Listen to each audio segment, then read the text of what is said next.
Hey guys, welcome back to my channel Piyali's diaries. আজকে আমরা চললাম এবার আসামের পথে। এটা সকালবেলার ভিউ ছিল তখন আসাম যাওয়ার পথে। তো জিনিসটা ভালো লাগলো, সকালবেলা ঘুম থেকে উঠলাম, উঠে দেখছি এই রকম ভিউ, কার না ভালো লাগে বলো। তারপরই দেখা মিলল এই ব্রহ্মপুত্র নদের, একদিকে ট্রেন লাইন আর একদিকে এমনি রাস্তার লাইন। তো ভালোই লাগছিল সকালবেলা ঘুম থেকে উঠে এইরকম দৃশ্য।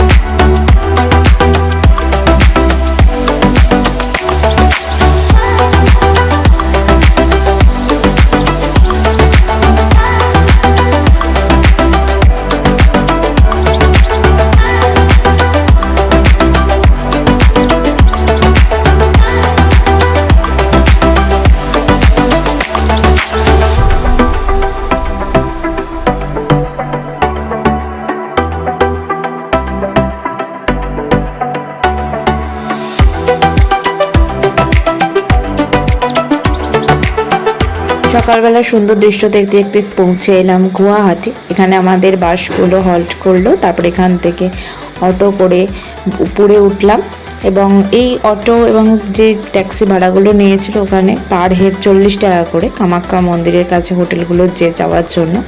তো আমাদের এই ছাদ থেকে এই ভিউটা অপরূপ ছিল।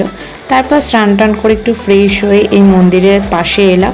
আমাদের হোটেল থেকে মন্দিরটা খুব একটা দূরে ছিল না, প্রায় 2 মিনিটের মতো রাস্তা। যদিও ওই দুপুর বেলা আর কোথায় আর ঘুরবো। তারপর খাওয়া দাওয়া করে একটু রেস্ট নিয়ে বেরিয়ে পড়লাম সাইট সিনে যেতে। ফার্স্ট আমাদের ডেস্টিনেশন ছিল উমানন্দা টেম্পল, যেটা কামাখ্যা মন্দির থেকে খুব একটা বেশি ডিস্টেন্স নয়। এখানে বোটে করে দ্বীপটায় যেতে হবে। এই দ্বীপটার নামকরণ হচ্ছে ময়ূর দ্বীপ অনেকে বলে, আবার উমানন্দ টেম্পলও বলা হয়। এখানে সাইডে গাড়ি পার্কিংয়ের জায়গা আছে, ওখানে গাড়ি পার্কিং হলো। তারপরে এখানে ছোটোখাটো দোকানও ছিল। যদিও আমাদের এই দোকানের চেয়েও মন্দিরে যাওয়াটা আগে এমার্জেন্সি ছিল, কারণ আস্তে আস্তে সন্ধ্যের দিকেই চলে আসছিলো। আমাদের একটুখানি লেট হয়ে গেছিলো, কারণ সন্ধ্যের পর ওখানে বোট রাইডিং অতটা আর হয় না। সন্ধ্যে 6টার পর অফ হয়ে যায় মন্দির এবং বোটের রাইডিংটাও অফ হয়ে যায়। আর এই দৃশ্যটা ছিল সবচেয়ে সুন্দরতম দৃশ্য, যেটা ভাষায় প্রকাশ করতে পারবো না। আর এই যে নদটার উপর দিয়ে যাচ্ছি, এটা হচ্ছে ব্রহ্মপুত্র নদ। উপর দিয়ে যাচ্ছে ওখানে রোপওয়ে লাইন। যদিও আমার রোপওয়ে লাইনের ওখান দিয়ে রোপওয়েটা চাপার ভীষণ একটা শখের মধ্যে ছিল, বাট এবারে হলো না, কারণ যেহেতু এটা আমরা পার্সোনাল তো বেড়াতে যাইনি, আরও আমাদের সঙ্গে অনেকে ছিল, সবটা মেনে তো আমাদের চলতে হবে। তো এরপর যখন আমি বেড়াতে যাব তখন আমার খুব ইচ্ছা আছে যে রোপওয়েটা ওখানে চাপার, তখন না হয় আবার তোমাদের সঙ্গে শেয়ার করব।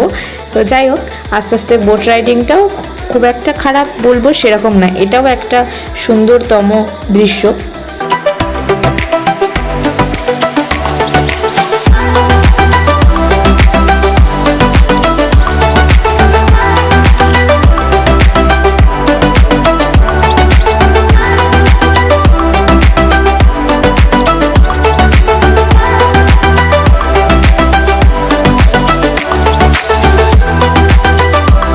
আমাদের ফার্স্ট ডেস্টিনেশন উমানন্দা টেম্পলে চলে এলাম। এখানে এবার সিঁড়ি দিয়ে হেঁটে হেঁটে মন্দিরে পৌঁছতে হবে। এখানে মোটামুটি 150 থেকে 200টা মতো সিঁড়ি আছে। তো ওখানকার লোকজনেরাই বলেছিল।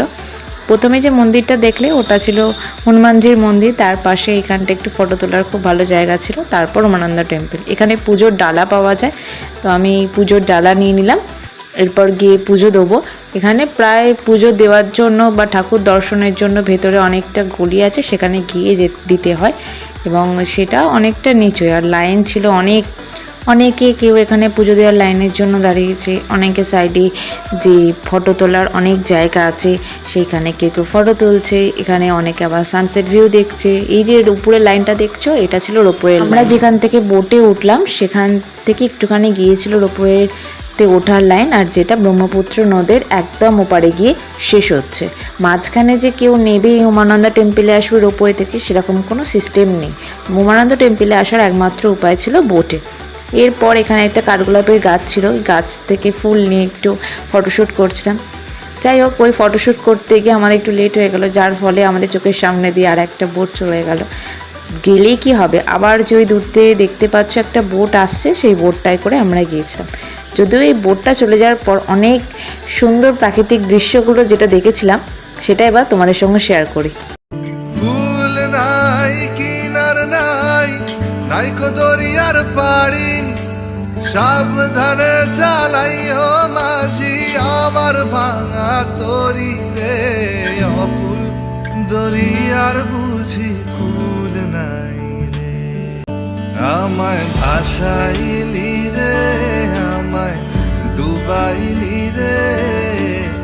অকুল দরিয়ার বুঝি কুল নাই রে, আমায় ভাসাইলি রে, আমায় ডুবাইলি রে। অকুল দরিয়ার বুঝি কুল নাই রে।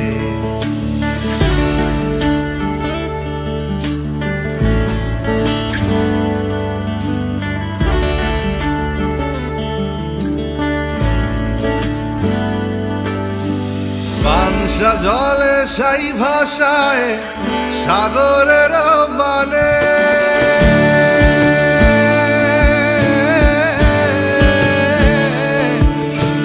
পানসা জলে সাই ভাষায় সাগরের মানে। আমি জীবনের ভেলা ভাসাইলাম, কেউ না তা জানে রে। অকুল দরিয়ার বুঝি কুল নাই রে, আমায় ভাসাইলি রে, আমায় ডুবাইলি রে। অকুল দরিয়ার বুঝি কুল নাই রে, আমায় ভাসাইলি রে, আমায় ডুবাইলি রে। অকুল দরিয়ার বুঝি কুল নাই রে।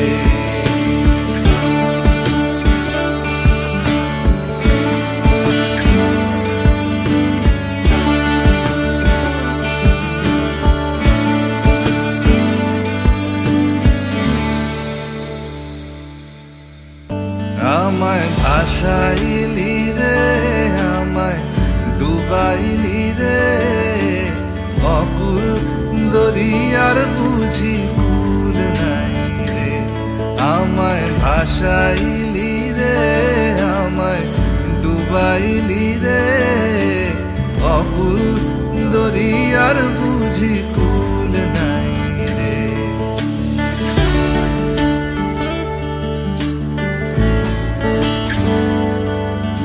উমানন্দ টেম্পল আমাদের ঘোরা কমপ্লিট। তারপর আবার আমরা ফেরিঘাটে ফিরে এলাম। এখান থেকে আবার আমাদের গাড়ি যে ওয়েট করছিল সেখান থেকে আবার আমরা যাব আমাদের নেক্সট আর একটা ডেস্টিনেশন, যেটা ছিল বশিষ্ঠ মুনির আশ্রম। যদিও এই উমানন্দ টেম্পল থেকে বশিষ্ঠ মুনির আশ্রম অনেকটা দূর, আবার বশিষ্ঠ মুনির আশ্রম থেকে মেঘালয় খুব কাছে, সেটা আবার বেশি দূর নয়, মোটামুটি 40 থেকে 50 কিমি মতো ছিল। আমাদের ড্রাইভার যে আছে সেই বলছিল আর কি। যাই হোক, মোটামুটি এবার এখান থেকে আস্তে আস্তে চললাম আমাদের নেক্সট ডেস্টিনেশন বশিষ্ঠ মুনির আশ্রম।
এই এবার পৌঁছে গেলাম বশিষ্ঠ মুনির আশ্রম। এখানে সামনে অনেক বাঁদর ছিল, তো এখানকার যারা লোকাল লোকজন আছে তারা বলছিল যে বাঁদরগুলো থেকে তোমরা একটু সাবধানে থাকো, কারণ এরা ফোন টোন প্রচুর কেড়ে নেয়। যাই হোক, এদেরকে দেওয়ার জন্য খাবারও বিক্রি হচ্ছিল, সেই খাবারগুলো আমরাও যদিও দিয়েছিলাম। তারপর এখানে মোটামুটি একটু আশপাশটা ঘুরে চললাম ভেতরে বশিষ্ঠ মুনির আশ্রমটা। যদিও এখানে আস্তে আস্তে অনেকটা সন্ধে হয়ে গিয়েছিল, অনেকটা দূর তো, তাই আর কি। এখানটা যদি আরেকটু দিনের বেলা পৌঁছানো যায় তাহলে সুন্দর একটা দৃশ্য পাওয়া যায়। যাই হোক, আর কি করা যাবে, সবটা মেনে নিতে হবে।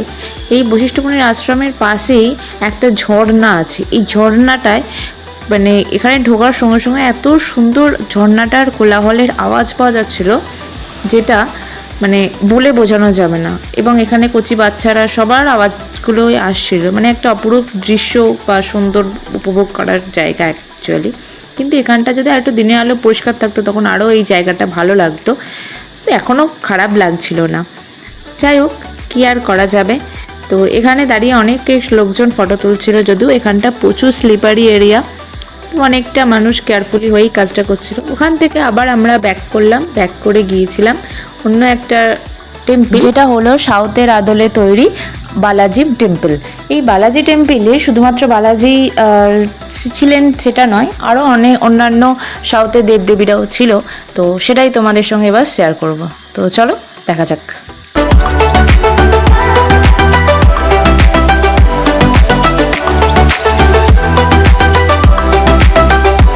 এই বালাজি মন্দিরটার ভেতরে কোনো ফটোগ্রাফি আর ভিডিওগ্রাফি অ্যালাউ ছিল না বলে করা হয়নি, আর বাইরে থেকে যতটা পেরেছি ততটাই সমাজের সঙ্গে শেয়ার করলাম। যদিও ফটোগ্রাফি কিছু তুলেছিলাম, সেগুলো আমার ইনস্টাগ্রাম পোস্ট আর ফেসবুকে তোমরা দেখতে পাবে। তারপর আস্তে আস্তে ফিরলাম, এই চা খেলাম আর এই একটা খাস্তা কচুরি নেওয়া হলো। নিয়ে তারপর কামাখ্যা মন্দিরের ওঠার আগে আমাদের যেখানে হোটেলটা ছিল সেখানে একটা ভিউ পয়েন্ট ছিল, তো এই ভিউ পয়েন্টটাই দেখছিলাম নিচয় কতটা সুন্দর লাগছিল। যাই হোক, আস্তে আস্তে এবার রুমে যেতে হবে। কালকে পুজো দেওয়ার ব্যাপার ছিল, সেই আসাম মন্দিরে কামাখ্যা মন্দিরে পুজো দেওয়ার এক্সপিরিয়েন্সটা নেক্সট কোনো একটা ভ্লগে তোমাদের সঙ্গে শেয়ার করব। ততক্ষণে টাটা বাই।